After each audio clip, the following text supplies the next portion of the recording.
How are we doing, everybody? News at 10. It's Friday. I'm Sam. I'm Flav. How you doing? How is everybody doing? I've already said that once. Let's say it twice. It's Happy Friday. feelings all round. It's Friday, right? Football's back tomorrow. Arsenal play Spurs in the early kickoff. 2 days in the bounce. He hasn't muted his laptop. Maybe on Monday he'll sort it right out. Flav, how are you feeling ahead of this weekend? Arsenal Spurs, the big one. So I was really nervous before the start. Start of the week. I was struggling a little bit with what this game means and how positive all Spurs fans are. But now, I just think we're going to give them a good pumping. Going to get a good pumping. We'll talk about that towards the end of the video. Obviously, we're going to run through the back pages, talking about Van Dijk being linked with Liverpool again, Luiz being linked with Manchester United, and also maybe the beginnings of a big shake-up at Arsenal, which is long overdue behind the scenes. But let's go to the back pages first. We're going to start with the Mirror. Yours for 70 million. Saints admit Van Dijk could be sold in January on the day that Klopp returns from his sickbed. Yeah, I mean it's a handy story, isn't it? Because Van Dijk, Liverpool, they obviously play Southampton. Was it Saturday or Sunday? They play them this weekend. Is it just a convenient story, or is it going to be that Van Dijk finally does make his move to Liverpool? I mean, from a media's perspective, there's no way this story would have come out 2 weeks ago. So, you know, and this kind of stands to reason that, given the fact that Van Dijk's only played a few games for Southampton, there's obviously still issues. He put in a transfer request, so £70 million in January would... You know, that's a massive sign. It's huge amount of money. That could potentially solve Liverpool's problems, because defence is there. They've got a fantastic attack, you know, with Salah, Coutinho, Firmino. It's a brilliant attack, but their defence, I think all Liverpool fans will admit, is pony. Well, a pony. I don't think it's pony. I think that there's been individual errors that are hard to right. Maybe I was being a bit harsh. For, you know, I think you've been a little bit harsh. You backtrack really quickly there. I had to. Double down, mate. Liverpool's defence isn't as bad as people say, although there are some issues tactically with the spaces between the midfield and the defence. But I think the individual errors this season, some of their players have made. So we've got Mauricio Pellegrino. Sorry. Mauricio Pellegrino has actually talked about Van Dijk before the game. He said, I don't know, I can't control the market. You never know, because when we talk about money, everybody has got a price. The budget is to sign players, and the biggest teams have got money to try to sign players. I can't decide about that. This is a question for our owners. Effectively, not ruling it out, but we all know that every player has a price. Let us know in the comments now. Is 70 million, is that a fair price for Van Dijk, or will Liverpool have to pay more than that in January? Let us know, and we'll run through a few in a bit. But let's go to the next back page. We're going to the Daily Star. Friends reunited. Luiz is keen to quit Chelsea and rejoin Jose Mourinho. Obviously, this is all stemmed from his fallout with Antonio Conte.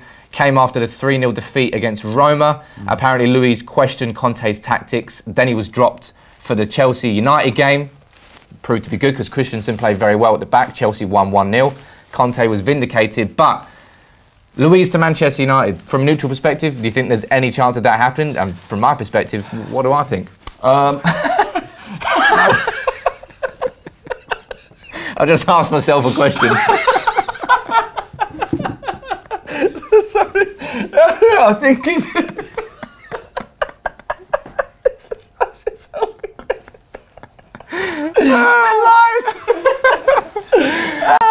Brilliant.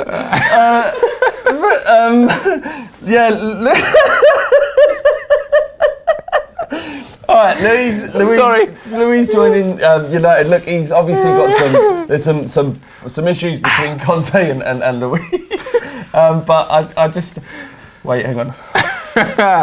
There's obviously some problems between Conte and Luiz. Conte doesn't suffer fools gladly. I know it's a horrible cliche, but it's a good way to describe the situation there. I think he'd be an excellent signing for Man United. He is truly world class. I think.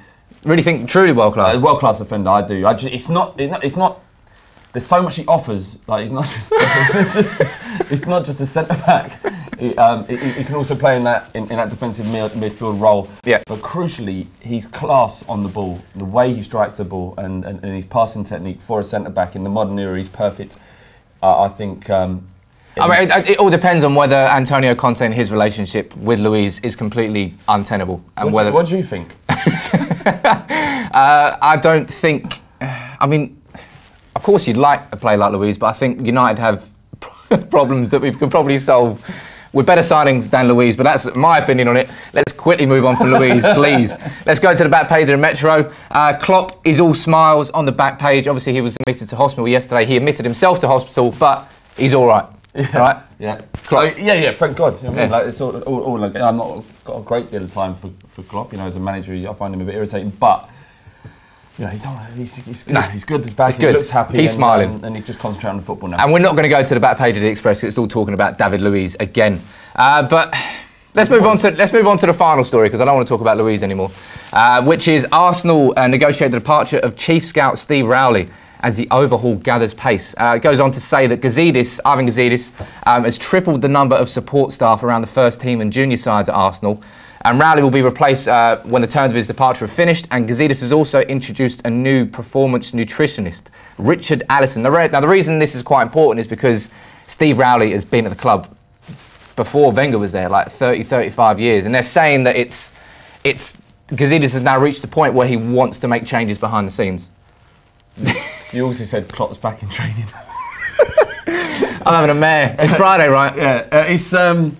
You know, the thing is, when you've been at a club 35 years, sometimes change is important, and sometimes you can be, things become stale. You know, in the same way that Arsene, they could question Arsene Wenger's timing and why he chose to sign on over 2 years. Things have gone stale in every way at Spurs, and you know, it isn't just the problems at Arsenal aren't down to Arsene Wenger solely. It's down to everybody who has enabled that situation to carry on. You know, and I would look at more than the scouting problems. I don't think they've had a problem signing players. They've signed excellent players. You know, they've got Sanchez, Ozil, and Lacazette at their club. They've got Koscielny. You know, these are players that I'm presuming more as a role in bringing in.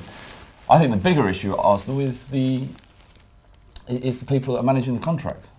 Like I mean, that's happened year on year on year. Who's responsible for that? And if it's the owners, then you can really understand where the frustration's coming from, because it is absolutely ridiculous that two of the best attacking midfielders in world football are going to leave for next to nothing. I mean, it happened with Robin van Persie as well with United. He was going into the last year of his contract and he forced his way out and they had to sell him. And United got him for 20 million. We won the league. You would think at that point that they would change and bring something in that makes sure that wouldn't happen again. But it's not going to be the case. This time with Sanchez and Ozil. When Levy was forced to sell, when Levy lost Campbell to Arsenal, he said this will never happen to us ever again. And to his credit, it hasn't. And we always sign players on huge contracts, and that's why at the moment Spurs are rated as the second most valuable squad in world football. Because these players are not because we've got the second best squad, but because they're on huge contracts. And it costs a lot to get them out. But before we finish, Spurs fan, big game this weekend. What give us a 30-second preview of what you think, how the game's going to go. How nervous are you? And do you think you're going to win? I'm not nervous at all. I don't feel anything at the moment. I was midweek, but for some reason I'm not nervous at all. I think it's going to be a really tight game. I think we could potentially be overconfident as supporters. I think some Spurs fans are going in there thinking, you know, we're going to walk through Arsenal and it will be no issue. But the fact is, derbies are never, ever, the North London derby especially, are never one-sided. Or haven't been for many years. I think it's going to be a really tight, horrible game to experience for Spurs and Arsenal fans. And I just hope I can visualise Kane going through and scoring, and I'm just concentrating on that, really. I mean, he has got a fantastic record of scoring in North London derbies. 5 in the last 4, yeah. That's impressive. Well, good luck to Spurs this weekend. Good luck to everybody, because Premier League is back. There's a comment here from Mike Tyson saying, "Thank God the international break is over." I mean, I'd like to think that's actually Mike Tyson. I don't think it is. Mike Tyson, 100%. We've got Gary Robertson saying good luck for tomorrow, Flav. Thank you, mate. Thank you very much. Greatly appreciated. Thank you all for joining in. That was the worst News at 10 you'll ever see, which involved me and Flav laughing for about 20% of it. I do apologise for that. I've never heard a person talk to himself in the third person in and around others on a live stream. Neither have I. And what did you actually say? Go on. I think I asked myself a question about Luiz. And then I'm going to ask myself, what do I think? Anyway, can we go to the credits, please? Can we go to the credits? Get off of this.